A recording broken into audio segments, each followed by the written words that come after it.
A Frente Parlamentar da Agropecuária lançou hoje uma campanha contra as invasões realizadas no campo pelo movimento dos Sem Terra, o MST. De acordo com a entidade, em apenas 3 meses de governo Lula, o Brasil já registrou 35 casos de invasões em 7 estados. Vamos acompanhar um trecho do vídeo da campanha. A cada área invadida no Brasil, quem perde não é apenas o produtor rural. Perde você com o aumento do desemprego e menor oferta de comida. É uma conta simples e cruel. Menos renda e mais fome. Quem invade terras, invade a sua casa, invade a sua mesa.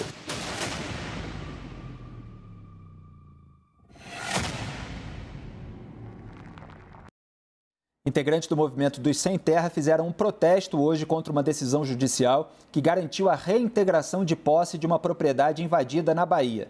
Segundo os Sem Terra, a fazenda ocupada por 530 famílias no município de Itabela, no sul da Bahia, é improdutiva. Ainda de acordo com o grupo, as pessoas que estavam no acampamento trabalhavam na produção de grãos e hortaliças. Houve protesto contra os policiais militares que foram ao local cumprir a determinação judicial de despejo. O movimento disse que as famílias sem terra continuam chamando a atenção das autoridades para as terras que não cumprem a função social e pediu ao INCRA que realize uma ação discriminatória do latifúndio e o desaproprie para fins de reforma agrária.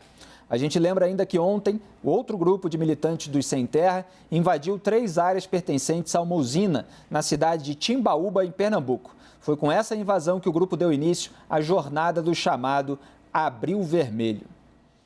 E o analista da CNN, Caio Junqueira, apurou que produtores rurais estão acusando o governo da Bahia de apoiar as invasões do MST. Esses produtores acusam o governo baiano de contemporizar com o MST, dizem ainda haver uma cultura no governo de não coibir as movimentações do movimento. O primeiro caso, uma invasão, ocorreu segundo o movimento de produtores, chamado Invasão Zero, no último sábado, no município de Canavieiras. O grupo de produtores organizou a retirada dos sem terra e foram orientados pela Polícia Militar a ir à Justiça pedir reintegração de posse. Procurado, o governo da Bahia não se manifestou. Boa noite, Raquel Landim. Mais um imbróglio envolvendo o MST. A gente tem acompanhado todos os desdobramentos. Como você avalia essas acusações de ambas as partes? Felipe, está se chegando numa situação muito delicada, particularmente na Bahia. O que está acontecendo ali? As apurações do Caio Junqueira têm sido fundamentais para a gente entender esse embate. Dessas várias invasões que foram registradas este ano, a maior parte ocorre na Bahia. E ocorre na Bahia porque o governo baiano tem sido muito lento nas ordens de reintegração de posse. Vou até ressaltar aqui um trecho da matéria do Caio. Vou pegar para nós, em que ele diz, o vice-governador do estado, Geraldo Júnior, diz que o MST faz ocupação e não invasão. E tem uma aspa dele dizendo, pude ter a oportunidade de saber que o movimento do MST não é uma invasão, é uma ocupação para que pessoas e famílias jovens, para que a juventude e a terceira idade tenham oportunidade para sua subsistência e para se manter no campo. Então, qual é a tensão que está acontecendo na Bahia? O movimento se sente encorajado, faz essa série de invasões, os fazendeiros pedem a reintegração de posse, a justiça dá, tem uma lentidão nesses processos de reintegração e os fazendeiros estão se organizando nesse movimento aí que eles chamam de invasão zero, mas que ele está fora do escopo judicial. Isso aí é como se fosse uma milícia armada. Hoje consultei advogados criminalistas, isso não está previsto na Constituição. O que está previsto na Constituição é que a pessoa pode reagir de forma iminente e proporcional se for ali na hora da invasão. Ela não pode retornar com uma milícia armada para fazer essa reintegração. Ela tem que pedir isso pela Justiça. Só que como o governo não age, aquilo está virando uma bomba relógio. Hoje no Brasil é o lugar onde mais preocupa. A gente pode ter ali um embrião de um embate civil mesmo. É muito grave. Janaína, a nossa Tágia está perguntando se o silêncio do Lula estimula ações do movimento. A gente viu o ministro Paulo Teixeira, quando aconteceram as invasões ali na Bahia, contemporizando, não fazendo uma condenação moral, pregando a negociação, que no fundo é o objetivo do MST, como eles próprios já expressaram em nota, dizendo que a ocupação, que eles chamam, na verdade é invasão, né? Mas eles já usam esse eufemismo, ocupação de terra é uma medida legítima de protesto. Hoje parece que o ministro Carlos Fávaro, que foi o interlocutor do Lula com o agronegócio, deu uma declaração um pouco mais dura, mas o Lula continua em silêncio a respeito disso. Bem, nós precisamos reconhecer, né, e aceitar que o grupo que foi eleito, tanto para o governo federal como para o governo da Bahia e outros estados, é um grupo que defende essas medidas. Então, não é que o silêncio do presidente está estimulando, né? Esse grupo é um grupo que apoia, que apoiou o presidente, existem apoios recíprocos. Então, toda essa movimentação faz parte da volta, né, da esquerda para o poder, eu não tenho a menor dúvida disso. Então, não vejo que seja, o presidente está se omitindo, muito embora seja uma forma de omissão, faz parte, né, do projeto de governo da esquerda. Existe um direito à defesa da própria propriedade, né? Houve alguns membros ali do governo da Bahia que disseram que os fazendeiros, que os produtores, que os proprietários são milicianos, estão formando milícias, mas são pessoas, né, que estão contratando profissionais, que estão se equipando para proteger a sua propriedade, na medida em que o Estado, né, o que tudo indica, de maneira, vamos dizer assim, pré-ordenada, né, está passivo. Então, existe no direito civil a previsão de que as pessoas podem sim defender a sua propriedade, né, que é o desforço imediato.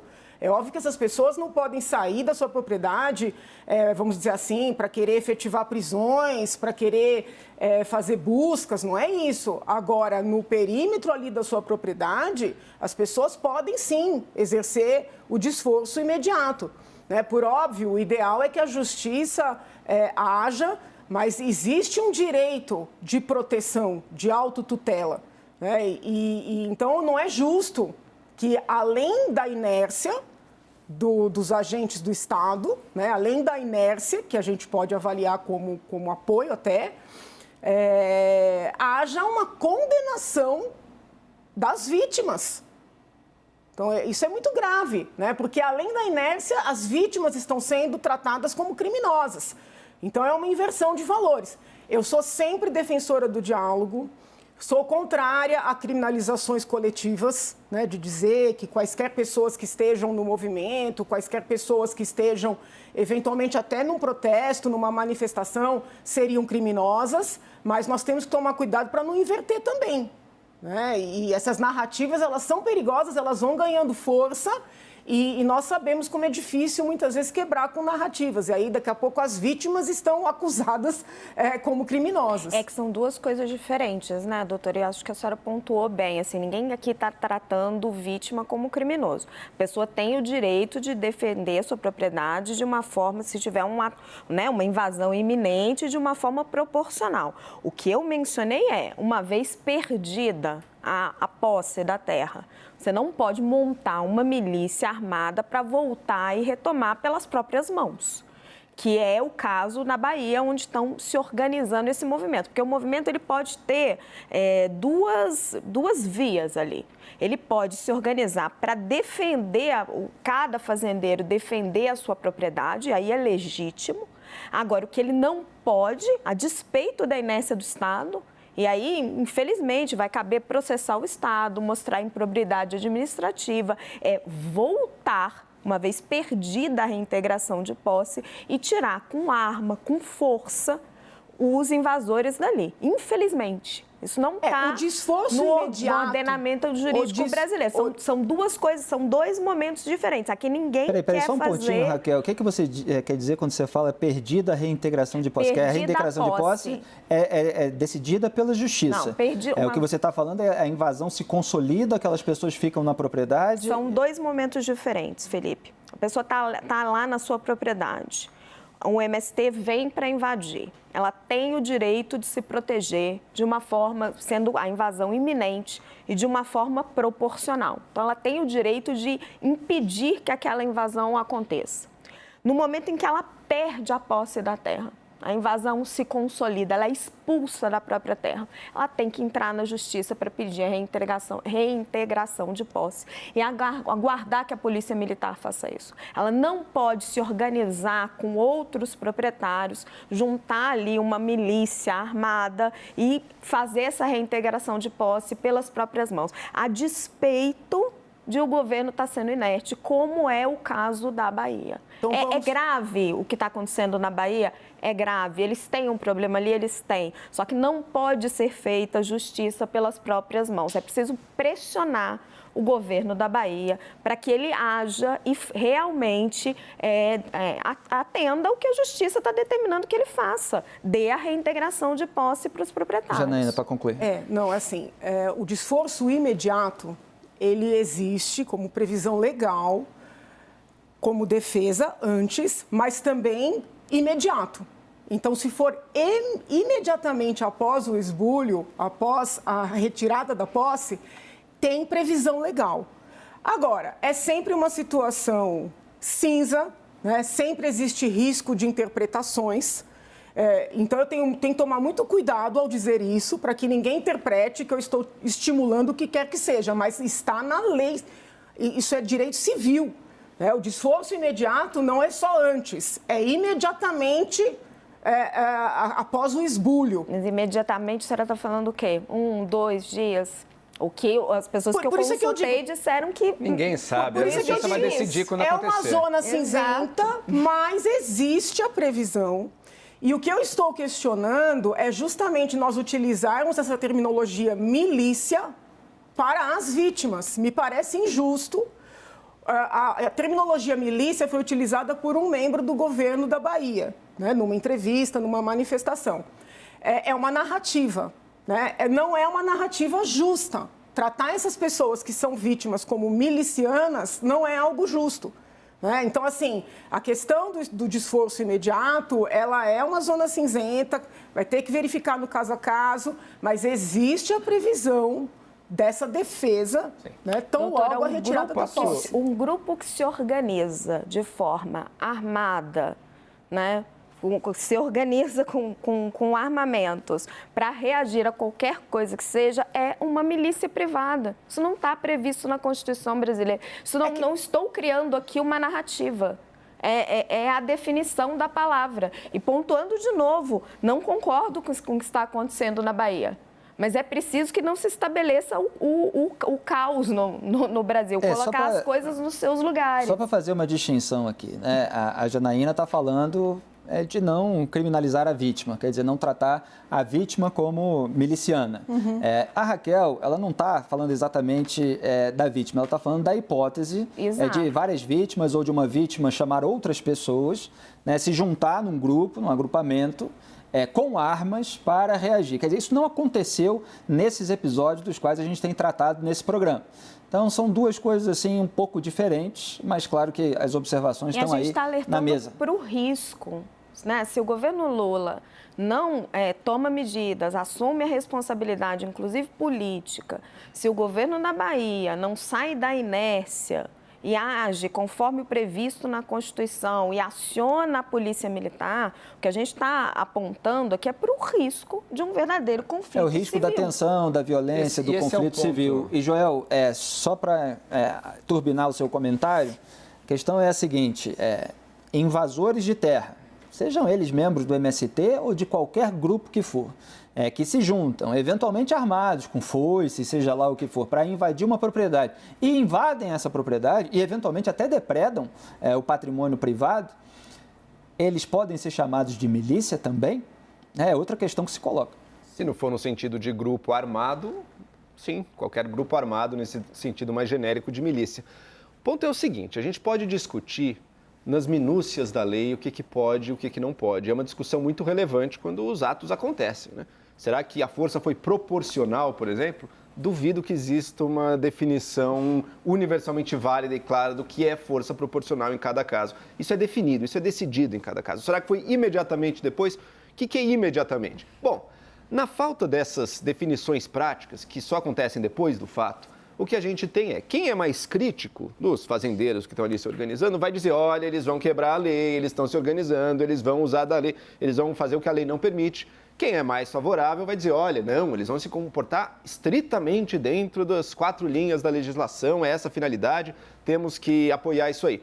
Mas o fato é o seguinte, se as forças do Estado não se fizerem valer, se o Estado não estiver presente para garantir o cumprimento da lei, não importa se a lei diz isso ou aquilo, as pessoas vão se defender e vão defender o seu interesse. Isso é o realismo básico. Ninguém vai se sacrificar ou sacrificar sua terra, ou seja o que for, em nome do que... Será que a Constituição prevê o uso da minha força agora? A pessoa vai defender a propriedade dela, isso vai acontecer. E se ninguém fizer nada, vão se organizar. Eu não estou defendendo isso, eu estou descrevendo o que vai acontecer, que é o que acontece, seja no campo, seja na cidade, quando o Estado desaparece. A função do Estado mais primordial, como a gente volta nesse tema aqui, né, mostra que a gente vive em tempos talvez complicados.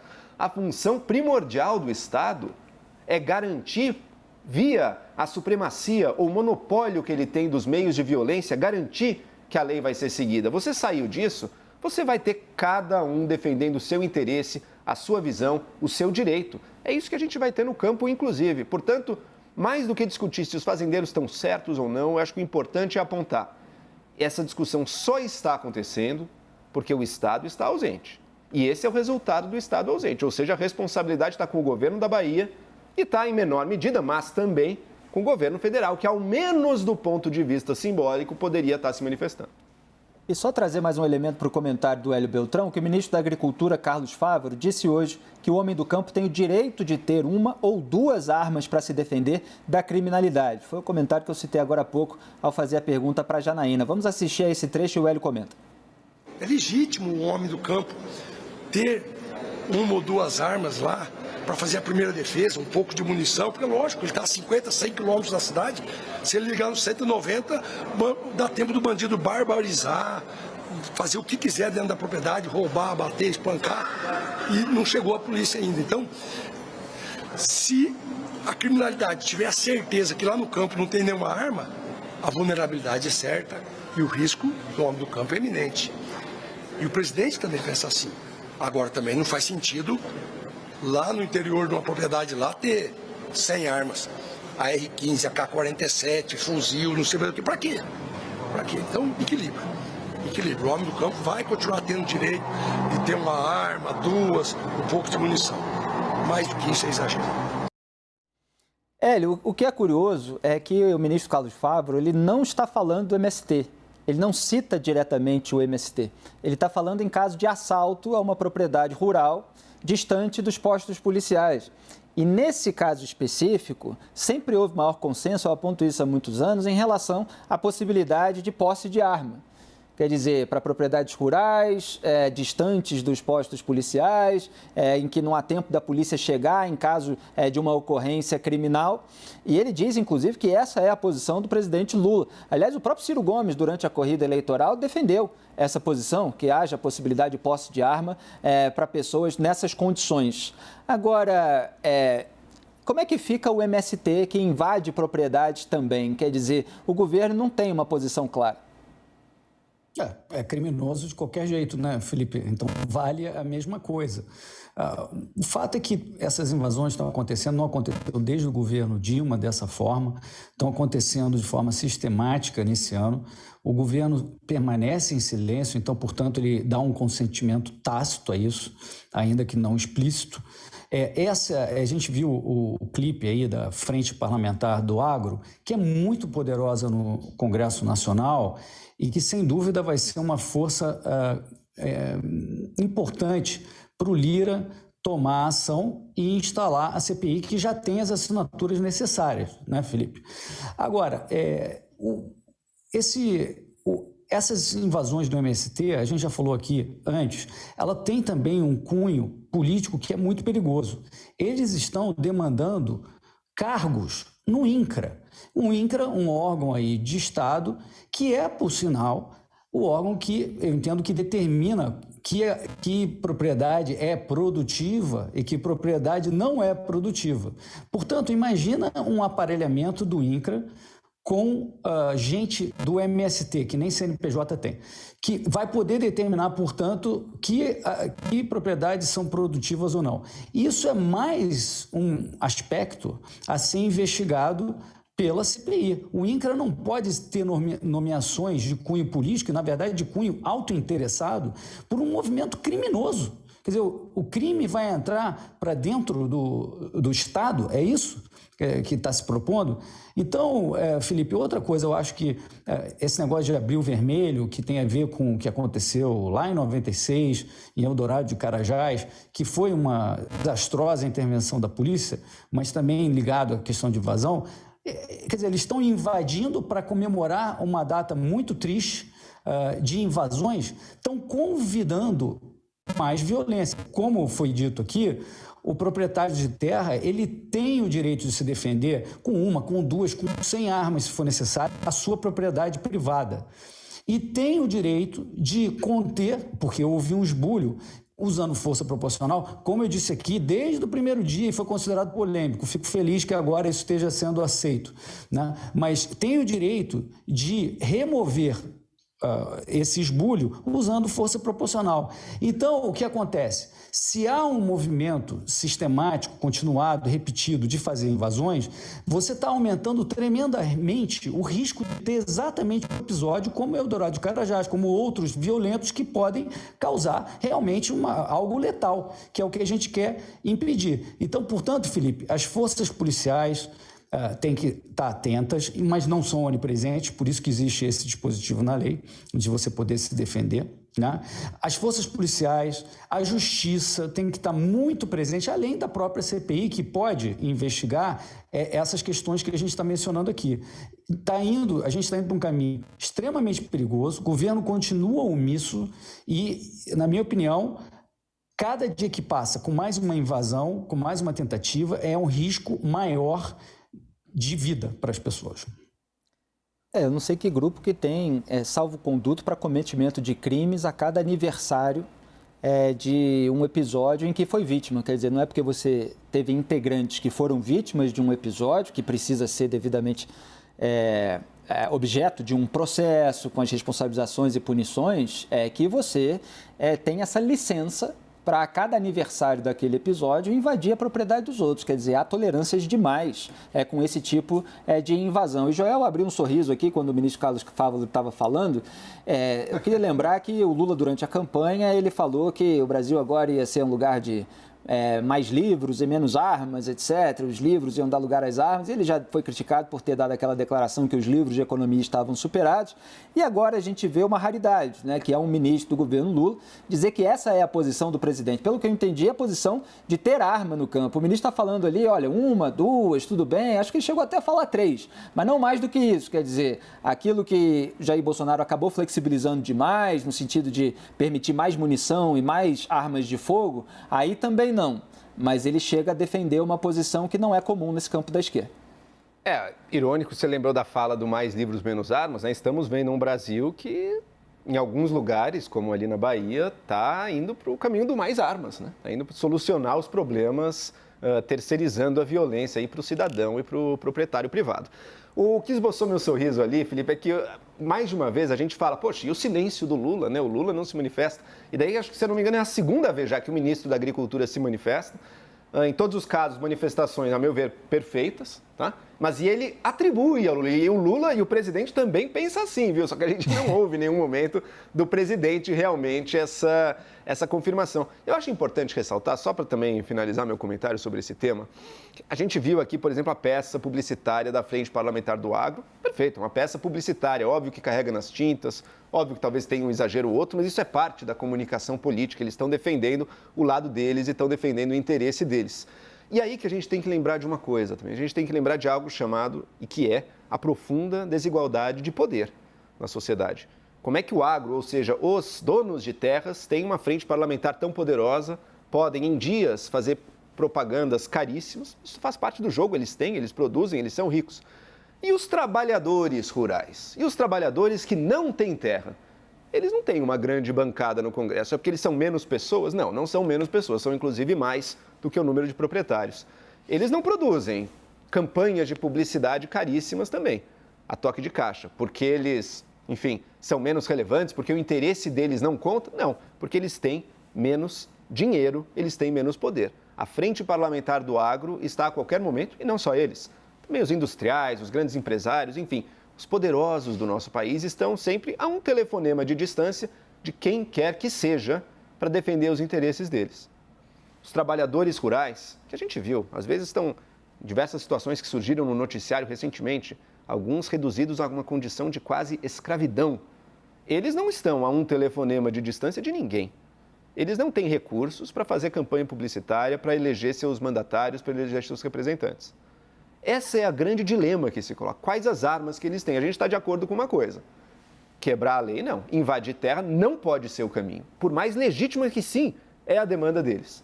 Mas então a gente também tem que, peraí, se a gente aceita que os empresários do agro, os grandes proprietários se organizem em grupos para defender seu interesse, a gente não pode demonizar e não pode criminalizar que os trabalhadores façam o mesmo. Mas quem são esses trabalhadores? Que eu não, desculpa, não... Porque, por exemplo, sem terra. Não, peraí. Por exemplo. Os trabalhadores, de verdade, são prejudicados pelas invasões. Desculpa, com todo respeito, os trabalhadores são prejudicados. Você está discordando de quem? Onde eu falei o contrário disso? Vamos lá, Janaína, de novo. O que a gente tem que lembrar é organizações de defesa... Organização de defesa dos trabalhadores, Janaína, não devem ser criminalizadas. Tá? A ação criminosa, a ação ilegal, tem que ser combatida.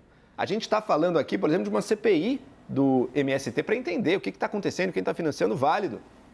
Por que não falamos também de uma CPI do trabalho escravo? Ou você é contra uma CPI do trabalho escravo? Eu acho super importante. Então pronto, Eu acho super importante. Mas a gente também tem que investigar, já que você tocou no assunto, o que aconteceu que, de repente, todo mundo virou escravocrata nesse país. Há um mês, a mesma Polícia Federal, o mesmo Ministério Público do Trabalho não autuava ninguém. De repente, tem um monte de escravocrata no país. Então, a gente também tem que avaliar no caso concreto. Eu não sei, Janaína, se o trabalhador estava com... Você viu, tinha equipamento de choque. Eu conheço casos e casos. Eu conheço casos e casos. Existe trabalho escravo, Existem casos e casos. Agora, essa generalização da Tavênia, ela não pode acontecer. Qual generalização? A sua fala foi uma generalização, não, porque os trabalhadores não têm representatividade. Trabalhadores, vírgula. Porque os trabalhadores são prejudicados pelas invasões. Assim como são prejudicados pelo trabalho escravo também, por uma série de práticas criminosas. O trabalho escravo é um crime contra a humanidade. É óbvio. Agora, também existe a possibilidade das pessoas serem enquadradas como autoras de redução à condição análoga de escravo por uma questão ideológica. Bom, aí temos que ver caso a caso, Janaína. O caso que eu estou pensando... Foi recente, foi grande, era escravidão mesmo. Então, o Ministério Público do Trabalho vem fazendo uma série de autuações importantes na questão do trabalho escravo no Brasil. É um problema grave que a gente não pode minimizar. O que mudou em 3 meses? Forma. O que mudou em 3 meses? É o mesmo Ministério Público do Trabalho, é a mesma Polícia Federal. Mas eu não sei por que você está fazendo esse ponto, porque não é que se está divulgando mais agora, o que não teve casos no ano passado, a gente pode realizar um levantamento e depois trazer isso. Estava cheio de casos nos outros anos. São diversos casos. Eu já fiz esse levantamento. No ano anterior, existem casos que a pessoa fica sem água. Só a Raquel terminar. Assim, não existe agora, porque assumiu o governo Lula uma motivação política que estão surgindo mais casos de trabalho escravo no Brasil. Assim, a senhora tem dados, você tem dados, Janaína, que demonstre isso, que foram divulgados ou foram descobertos ou foram colocados aí, foram mais casos de trabalho escravo este ano do que nos outros? Eu não vi esse levantamento. Você está fazendo uma afirmação que eu não consigo enxergar essa motivação política. Repentinamente, vários casos aparecem. Não é repentinamente. E repentinamente, muitos políticos de esquerda passam a exigir desapropriações por força desses casos. Isso é fato. Bom, Janaína, se houver algum caso, a jurisprudência deste tipo penal, tá? Sobre o qual já me debrucei largamente, tenho publicações sobre isso, mostra que existem situações de efetiva escravização, onde as pessoas são levadas para áreas distantes, que não tomam água, é água barrenta, não tem onde urinar, não tem onde dormir, mas também existem processos por força da distância das camas. Você tem ali um quarto com 2 beliches e vai lá o fiscal e mede e faltam 2 centímetros na distância. Então, a gente tem que olhar com lupa, né, para saber exatamente se são mesmo escravocratas ou se existe um movimento para criar essa onda de que todo produtor é criminoso, é miliciano, é escravocrata, para ensejar desapropriações. No mínimo, nós temos que olhar com cautela. Vamos lá, então realmente não tem trabalho escravo, tem câmaras a 2 centímetros de distância. Vamos lá. Em 2021, notícia de 22, ou seja, ainda do tempo do governo Bolsonaro, reportando que em 2021 você tinha tido 1.937 resgatados da escravidão, maior soma desde 2013. Muitas vezes as autuações vão crescendo. Quando a Polícia Federal apreende mais drogas, o que isso te diz? Estamos apreendendo mais drogas, ou como é que será que está o conflito do tráfico? Ou seu primeiro pensamento é, o que essa polícia está aprontando aí? Por que está apreendendo mais droga agora? Não, né, Janaína? Se tiver uma acusação real de, olha, realmente aqui o crime não aconteceu, esse caso aqui foi falso, a imprensa cobriu, mas foi falso, seremos os primeiros a mostrar. Eu não falei mas o isso, fato de estar tendo mais autuações, mais casos, isso ser usado como evidência de que não está tendo caso, enfim. Não é evidência. Veja bem, na questão da apreensão da droga, quando a gente trabalha com apreensão de drogas, pode ser uma maior eficácia da força de segurança, mas pode ser uma quantidade maior de droga entrando e uma menor vigilância da fronteira. Então, esses dados todos precisam ser olhados em concreto. Nós não podemos comprar narrativas. Então, dizer que, essas pessoas, então faz CPI. Mas eu estou achando muito ruim a narrativa que vai se criando, de demonização, de criminalização. Então, doutora, mas aí a gente não pode comprar a narrativa nem de um lado, nem de outro, né? A gente também não pode comprar uma narrativa de que está surgindo mais trabalho escravo para criminalizar os fazendeiros. Uma coisa é uma coisa, outra coisa é outra coisa. As invasões de terra que estão sendo promovidas pelo MST são criminosas, certo? Está previsto na Constituição. Você ter casos de trabalho escravo comprovados pelo Ministério Público do Trabalho, existem lá os casos, você vai e resgata essas pessoas, é crime. Você fazer uma associação política dessas duas coisas sem ter uma evidência concreta de um caso concreto, também é uma narrativa política. Então, eu vou te contar que existem vários casos, né? Não estou falando de agora, mas em que houve autuação, que houve inquérito, que houve processo e houve absolvição no final. Mas aí é preciso um caso concreto, doutora. Tem vários, te mostro. Não tem como, não tem como o que eu acho que não dá é a gente comprar essa narrativa. Não, olha... Não, mas a senhora está trazendo uma outra narrativa. Não é narrativa, né, eu estou pedindo para olhar os casos concretos. É um crime real, concreto. Trabalho escravo é criminoso, tem que ser investigado. Todos os produtores do Rio Grande do Sul agora são escravocratas. Quem falou em todos, Jana? Mas quem falou em todos? Porque está um movimento, é um movimento perigoso. Mas quem falou em todos? Entendeu? Quem falou em todos? Eu só acho que tem que olhar com cautela. Quem falou em todos os produtores do Rio Grande do Sul? Exato. Quem falou? Você atribuiu isso a alguém? Quem disse isso? Olha, existe uma narrativa sendo construída de que os fazendeiros são milicianos, de que são escravocratas. de que existe um direito. Então, eu acredito que é necessário tomar cuidado. Eu te peço desculpas se eventualmente te ofendi, mas eu achei a sua fala generalista demais, né? Dizendo que eles têm dinheiro para fazer peça publicitária, que eles têm um telefonema para dar e os outros parlamentar não têm. Do agro tem. Entendeu? Mas ela é legítima. Mas quantos parlamentares no Brasil não são representantes do MST? Qual o tamanho da frente parlamentar dos trabalhadores rurais? Se você pegar o PSOL inteiro, defende. Se pegar o PT inteiro, defende. As audiências então, todo públicas... o PL é do agro também, né? Todas Não as é assim que audiências funciona, públicas que nós fizemos dentro da Assembleia, os participantes eram MST. Então tá bom, não existe diferencial de poder entre os mais ricos proprietários de terra e os trabalhadores em condição análoga da escravidão. Não é isso que eu estou dizendo, você entendeu? Muito bem, quem sabe a gente traz aqui em outras oportunidades casos concretos para a gente fazer uma análise minuciosa de cada um.